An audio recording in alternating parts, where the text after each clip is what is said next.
Hey, it's your man Bont 83 for Successful Convicts, and I'm back with another prison story. But first, before we get to that, make sure you like this video because you're gonna like it.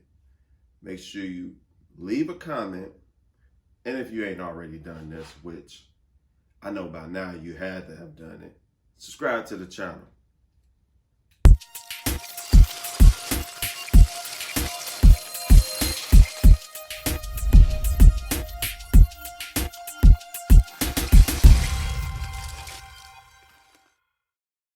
So today's prison story I want to tell y'all about.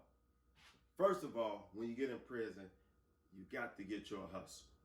Unless you just got money or you got reliable source of income, which you got to know that I don't care how much money you got. I don't care if you're a millionaire, billionaire, zillionaire, trillionaire, whatever. You got to have somebody send you the money. Unless you just come in with a boatload of money, if you fortunate enough to turn yourself into prison and you just get the money and you get it put on your books. But for most people, they have to get money sent in to them. And you got a spending limit. So you're only allowed to spend so much. But anyway, needless to say, get you a hustle. You know what I'm saying? A hustle could be, you got personal trainers in there. You got paralegals in there. You got people like I did who worked in the kitchen, which brings us to today's prison story. So, long story short, I worked in the kitchen. Now, my hustle was food because everybody likes to eat. Some people eat strictly at the chow hall. Some people don't even go to the chow hall. They eat out their locker, so we call it, because they just get items off the commissary. Some people do a mix of both. Regardless, there's always some people that's willing to buy food from the kitchen. On this particular day, I'm hustling like, I'm almost like I'm still in the streets, because what I'm hustling, what I'm smuggling at the kitchen to the unit is raw meat. Now, let me tell you something. Raw meat in prison is like one of the highest forms of getting caught with. It's almost like getting caught with, the car getting pulled over and you having drugs in the car and they found it. And I'm talking about a boatload, because in prison, you aren't allowed to have coolers or stuff like that, refrigerators, you know what I mean? So raw meat is a high offense, because they consider that easy way to, you can get all kind of infections if the meat is not refrigerated properly. So they really don't want you to have no food, but they really don't want you to have raw meat. Raw meat is like one of the big no-nos. So on this particular day, I'm smuggling raw meat because, of course, the higher the penalty, the higher the price, the higher the warrant, stuff like that. So you get it. So now me, I'm doing my thing. I like to consider myself, because I was in there for hustling. So why should the hustle stop? I'm thinking like, I'm the stuff when it comes to this hustling game. So I'm coming down compound, make it to the kitchen. Make it to my unit. So as I'm walking up the stairs to my unit, as I'm walking in, I go to grab the door.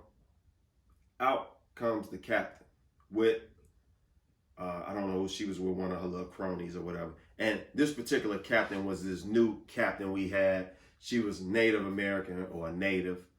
And she just moved like she had a point to prove. She was real mean. She always had an attitude.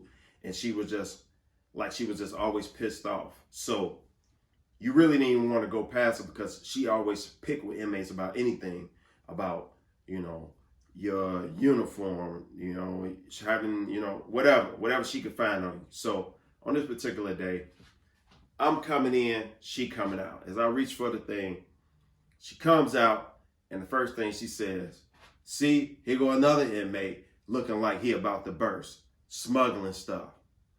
So I'm like, oh man. So she like, "So what you got on you?" I say, okay. In my head, I'm thinking like, okay, I'm caught, but let me stay calm, cool, and collected. I tell her, okay, I got some eggs and I got some vegetables. She's like, let me see. So I pour the eggs out. She like, put them up here. Pour the eggs out. And I had some cut up green peppers and I had some cut up onions. Now, mind you, this was the winter time. So I had my winter coat on, you know what I'm saying? Plus my big baggy clothes I used to always wear anyway. So after I poured that stuff out, she's looking at me. She's like, "You still looking puffy. What else you got?" Real quick, I know I look different, but in the midst of editing this video, I know it's the part that I was telling y'all about what I got caught with had got cut out of the video. So I had to add it in.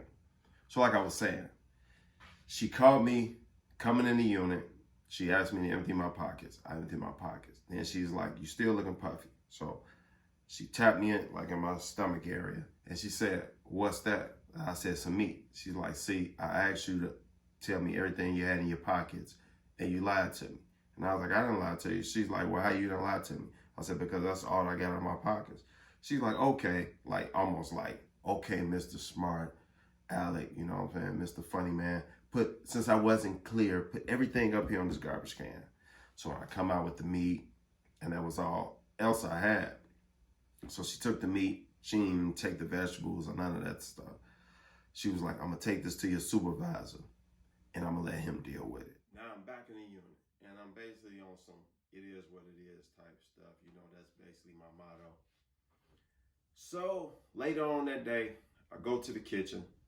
When I get in the kitchen, because you know it's time for me to go to work, the food administrator called me in. So long story short, what happened was, he called me in his office and he said, "Hey, that's part of the job. It's a lot of temptation. You're around a lot of stuff. It's a lot of opportunities. I get it. You're in prison. You know what I'm saying? But you got caught. Hey." So he said he was going to let one of the kitchen police deal with it. And mind you now, I was the grade 1 butcher at this time. I went from being the grade 1 cook, which is the highest level of cook for the PM shift, to being the grade 1 butcher. And it was only 2 butchers. It was me and another guy. So I went to being the grade 1 butcher. So he said he was going to let the other officer deal with it.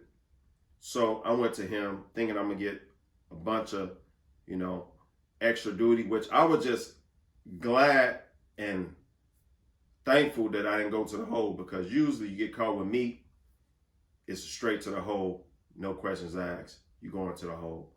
But things played in my favor. Like they say, good things happen to good people. Went to the officer, said, "Hey, you know, Marty he told me to go holler at you about my extra duty." And he's like, "Man, you work all day, you work 7 days a week. I'm not gonna give you no extra duty." So I kind of like explained to him like, "Hey, now mind you, this is a prison camp. This is not a high USP or nothing like that." So I said, "Hey, the way things work around here, I know you get caught with raw meat, you're going straight to the hole or SHU, segregated housing unit. I didn't go to the hole. I don't want people running around saying that I'm snitching or something like that." He said, "Man, you know what? Fuck what they think. I'm not going to give you no extra duty because you work hard enough. I don't think you should get extra duty for that. Hey, it happens. If he feel that I'm in charge of it, then I'm not going to give you the extra duty."